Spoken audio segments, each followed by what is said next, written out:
Bienvenidos una vez más al Club de Auditores. Muchísimas gracias por estar con nosotros el día de hoy, cuando presentamos la quinta sesión de este curso virtual especializado Gestión Integral del Riesgo de Fraude. Con nosotros se encuentra una vez más nuestro invitado especial, el doctor Roberto Sandoval, quien por supuesto es el responsable de esta capacitación y a quien damos el día de hoy la más cordial bienvenida. Doctor Roberto, como siempre, un gusto poder acompañarle en esta plataforma y sin más preámbulos, esperando que usted se encuentre muy bien, le cedo los micrófonos y las pantallas para que pueda iniciar. Adelante. Ok, bueno. Buenas noches a todos los que el día de hoy nos acompañan. Digamos, en esta quinta sesión del curso de Gestión Integral de Riesgos de Fraude. Como siempre, es un gusto, un placer, digamos, compartir este tipo de sesiones con el Club de Auditores y con todos los asistentes de diversas partes de Latinoamérica. Como hemos venido viendo ya en las 4 sesiones previas, y bueno, vamos a continuar en esta sesión del día de hoy y finalizando el día de mañana, hemos visto varios temas relacionados a lo que es un fraude, ¿no? Yo siempre digo que tenemos que comenzar conociendo qué cosa es, digamos, para no tener confusiones, para tener claro cuál es el objeto de nuestro estudio. En este caso, vimos conceptos generales de fraude hace ya 2 semanas. Y después vimos cómo se puede presentar el riesgo de fraude en las organizaciones, cómo se gestiona de manera general el riesgo de fraude mediante un programa, en este caso específicamente un programa antifraude. Y hablábamos que este programa tiene 3 componentes o 3 partes, ¿no? La prevención, la detección y la respuesta. El día martes pasado, revisábamos todo lo que era la etapa de prevención, toda la etapa que consistía en, digamos, establecer las políticas digamos, de antifraude, toda la etapa de levantamiento de las matrices para valorar el riesgo de fraude. Como bien sabemos, el riesgo de fraude, como todo riesgo, se valora en función a la probabilidad de ocurrencia, de la probabilidad de que se materialice el riesgo y, digamos, el impacto que pueda tener en nuestra organización. Es importante conocer esto porque, como hemos visto en las primeras sesiones, existe una serie de, vamos a decir, de formas en las cuales este fraude, básicamente fraude ocupacional, el fraude en el cual intervienen los colaboradores de la organización, se puede presentar. Entonces, es crítico y fundamental hacer esta valorización, valoración, como algunos le llaman, para saber, digamos, cuál es nuestra principal vulnerabilidad y sobre eso enfocar nuestros esfuerzos. También hablamos de la importancia de contar con un código de ética, así como un código de conducta, de la diferencia de ambos documentos, y entramos a ver los temas de ética, digamos, de un comité de ética, cómo debe funcionar, recordar las mejores prácticas y demás, ¿no? Hicimos también la semana pasada un ejercicio de autoevaluación de riesgo de fraude, el cual determinó que tenemos aproximadamente 50 y tantos participantes que nos ayudaron a responder la encuesta. Teníamos un promedio de aproximadamente unos, en general en las respuestas, un 5, del 1 al 10 teníamos entre un 5 y 6 de puntaje. Y a nivel general, bueno, iba por ese rango también, ¿no? Un puntaje promedio de todo el grupo, digamos, que nos ayudó con la respuesta, iba en un 55, 60 puntos. Esto quería decir, digamos, de acuerdo a la metodología de esta autoevaluación, de que estábamos expuestos, digamos, en gran medida al riesgo del fraude, ¿no? Sustancialmente hablábamos que, si bien a veces contábamos con documentos tipo un código de ética, lo que faltaba complementar era, digamos, la principal falencia era los temas de capacitación, los temas de difusión, ¿no? Y a veces ustedes, en nuestras organizaciones, que tenemos el documento, tenemos la parte escrita, pero nos falta la difusión. Pensamos con tener el documento ya es suficiente, ¿no? Pero eso se complementa con una capacitación, con una difusión, con casos. Veíamos algunos ejemplos de cómo generar códigos de ética un poco más, digamos, que puedan ser más cercanos a estos temas que muchas veces son duros, difíciles de tratar con los colaboradores, acercarlos a estos, ¿no? Para que la intención de tener un código de ética no es cumplir eventualmente un requerimiento digamos, normativo, un requerimiento legal, sino que tener, digamos, la visión, si quieren, de lo que desea la organización con respecto a la conducta, a la ética y la moral de sus colaboradores, pero a su vez que sea difundido, ¿no? De nada sirve tener documentación que puedan ser políticas, eventualmente procedimientos, o estos mismos códigos de ética y conducta si es que no son conocidos, no son difundidos y sobre todo entendidos para sobre eso ser aplicados por los integrantes de una organización, ¿no? Entonces, eso es lo que vimos sobre los temas de la prevención y el día de hoy nos vamos a enfocar, digamos, cuáles son los principales temas que componen la parte de detección, ¿no? En la parte de detección vamos a revisar lo que es el canal de denuncias, ¿no? Cómo funciona, cuáles deberían ser las características de un canal de denuncias,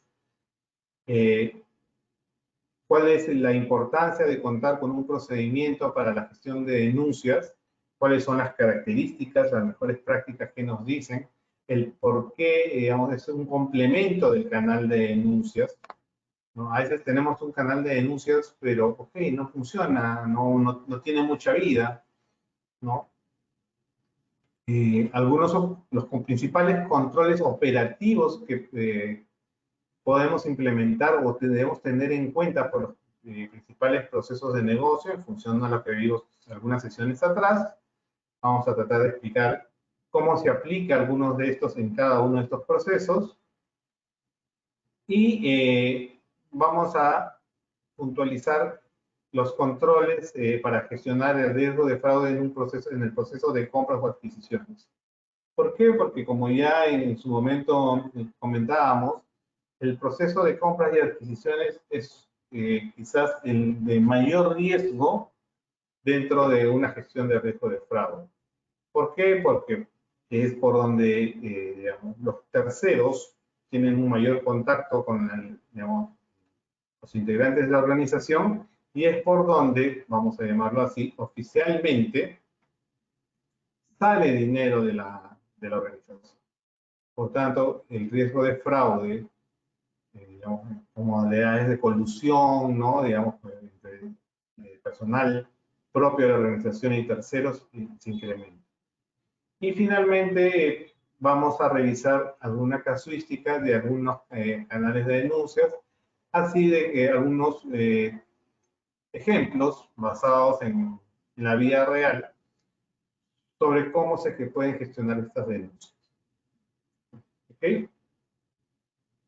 Y como siempre, bueno, siempre atento a sus consultas, a sus preguntas, a sus inquietudes, ya que eso nos ayuda a hacer una sesión de ida y vuelta en la cual compartimos entre todos nuestras inquietudes y sobre eso vamos enriqueciendo nuestro conocimiento y nuestra experiencia.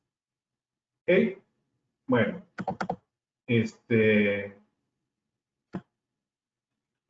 comenzamos, digamos, con la importancia de contar con un canal de denuncias. ¿Por qué es importante, digamos, contar con un canal de denuncias? Y sobre esto nos vamos sobre los resultados de la encuesta que hemos mencionado de la ACPE, ¿no? La Asociación de Certificadores, de examinadores de fraude certificados, que en su más reciente, digamos, publicación sobre el fraude ocupacional nos comenta, más que nos comenta, nos muestra, y esto es una tendencia de años, que la denuncia es el principal medio por el cual se identifica un fraude ocupacional, ¿no? Más del 40%, ¿no?, digamos, de los casos que se identifican de fraude ocupacional, es decir, el fraude cometido por los propios integrantes de la organización, es a través de denuncias, ¿no? Y muy por encima de la segunda modalidad, que es a través de revisiones de auditoría interna. Miren, digamos, auditoría interna, digamos, contribuye, digamos, a la identificación de fraudes en un 16%, mientras que la denuncia es un 42%, es decir, aproximadamente más del doble de porcentaje se debe, digamos, del más cercano, digamos, en medio, es la denuncia. Si queremos ser más, digamos, más puntuales, aproximadamente los 3 o 4 siguientes casos, digamos, por el cual se identifica un fraude, ¿no?, auditoría interna, revisión gerencial, revisión de documentos, hasta la casualidad, ¿no?, y quizás hasta las conciliaciones contables, hacen el mismo porcentaje que la denuncia. Para terminar de ver este cuadro y después comentar con otro cuadro que tenemos también para compartir, la revisión general, digamos, gerencial, perdón, contribuye con un 12% de los casos identificados. A través de la revisión de documentos hay un 6%. Por casualidad, ¿no?, un 5%, igual que la conciliación contable. El monitoreo de datos y la auditoría externa hacen un 4%. Y tenemos otras modalidades, pero que contribuyen con un mucho menor porcentaje. Pero por años, siempre más o menos en esa proporción, la denuncia es el principal medio por el cual se identifican esquemas de fraude ocupacional. ¿Y quién es el que utiliza este medio, digamos, para hacer la denuncia, o la redundancia? Primeramente son los empleados, en más de un 50%, es decir, los colaboradores internos de la organización, en un 55%, muy por encima, ¿no?, prácticamente más de lo triplica a lo que son los clientes, anónimos, proveedores, otros, ¿no?, y los otros menores que ya tenemos, que puede ser la competencia, los propios accionistas o propietarios que también pueden hacer algunos tipos de denuncia, ¿no? Entonces, de estos dos cuadros podemos concluir que los empleados utilizan, digamos, hacen reportes de fraude ocupacional, en su gran mayoría, en un más del 50%, y esto generalmente es a través de denuncias. Entonces, es ahí la importancia de contar con un buen canal de denuncias.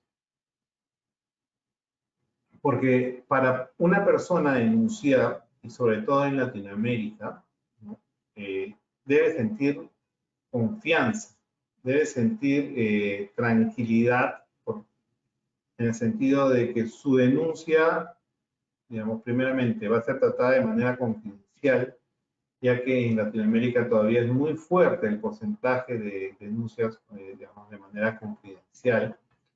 Hay mucho tema de confianza, ¿no? Muchas veces cuando los empleados o los colaboradores de una organización hacen las denuncias, las hacen porque sienten confianza en la persona o en el medio a través del cual hacen la denuncia. Muchas veces pueden hacer una denuncia o pueden dar indicios de una denuncia, pero no quieren brindar más información porque no sienten esa confianza. Entonces, el medio que nosotros empleemos para recoger esas denuncias, digamos, tiene que brindarles esa confianza básicamente en dos características. Uno, que la denuncia va a ser tratada de manera confidencial. Y dos, que la denuncia va a ser atendida de una manera diligente. ¿A qué se refiere con una manera diligente? De una manera adecuada, un tratamiento objetivo, profesional, rápido, ¿no? Cuando un canal de denuncias funciona adecuadamente, vamos a decir, se va corriendo la voz, sí, haz tu denuncia, porque funciona, se ven los cambios, se ven que se toman las acciones. Pero si un canal de denuncias no funciona adecuadamente, simplemente va quedando en un letargo, ya no es utilizado porque no se le ve eficiencia. En el pensamiento y la idiosincrasia es, ¿para qué voy a hacer la denuncia si no pasa nada? Y encima me estoy exponiendo a que, digamos, los denunciados tomen represalias contra mí, ¿no? Entonces, ahí es la importancia que tenemos, digamos, para establecer un buen canal de denuncia. ¿Ok? ¿Qué temas tenemos que considerar al momento de implementar un canal de denuncias? Un tema importante, como ya le decíamos, es la confidencialidad, ¿no? En una encuesta, digamos, se hizo hace varios años, aproximadamente unos 8 o 10 años, ¿no? Digamos, de cómo funcionaban los canales de denuncias, era muy fuerte el índice que indicaba que en Latinoamérica la manera preferida de hacer las denuncias era de manera anónima. A diferencia de países como, digamos, de Norteamérica, países europeos, países asiáticos, donde no tenía mayor importancia de ser denuncias nominativas, es decir, indicando nombre, digamos, identificando al denunciante. Entonces, dado que todos, digamos, la mayoría de los que estamos en esta sesión, desarrollamos nuestras labores en Latinoamérica, es oportuno, ¿no?, enfocar como tema principal la confidencialidad, para darle esa confianza a los denunciantes. Segundo tema, digamos, es importante generar esa confianza.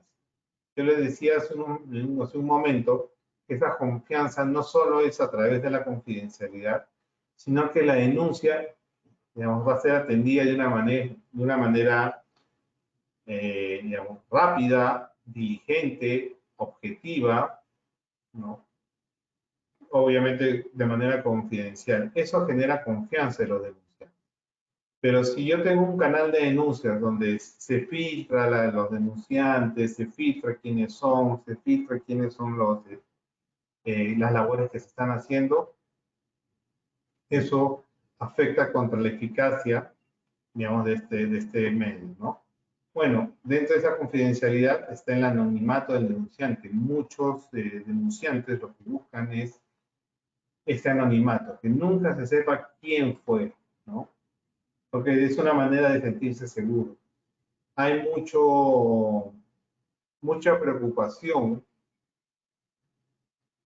por digamos, protegerse de eventuales digamos, venganzas, ¿no? De parte de los denunciados. Es muy común que cuando uno, por ejemplo, contacta a alguien que quiere colaborar, le da ciertos indicios, le da cierta información, pero cuando requiere mayor evidencia, ahí va a encontrar un tope, ¿no?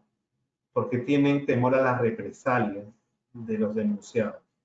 Y eso está muy ligado a esa confianza que se debe generar en los denunciados. Si el canal de denuncias funciona adecuadamente, me presenta el caso, digamos, me presenta, digamos, resultados tangibles de alguna manera, es decir, que se van tomando las acciones correspondientes, eso va a ayudar a generar esa confianza. Y eso tiene que ver justamente con proteger el anonimato del denunciante. Otro tema que tenemos que considerar al reportar, digamos, al gestionar o establecer un canal de denuncias, que van a haber reportes, ¿no?, que no corresponden a denuncias éticas o a denuncias sobre corrupción, etc. Cuando uno abre un canal de denuncias, está abriendo un canal de comunicación, yo siempre digo, directo con los colaboradores. Entonces, por más que uno haga la difusión, por más que uno haga la capacitación, etcétera, digamos, de la naturaleza de este canal, siempre van a caer, como digo yo, siempre van a existir denuncias que no tienen un origen ético, ¿no? Que puede ser denuncia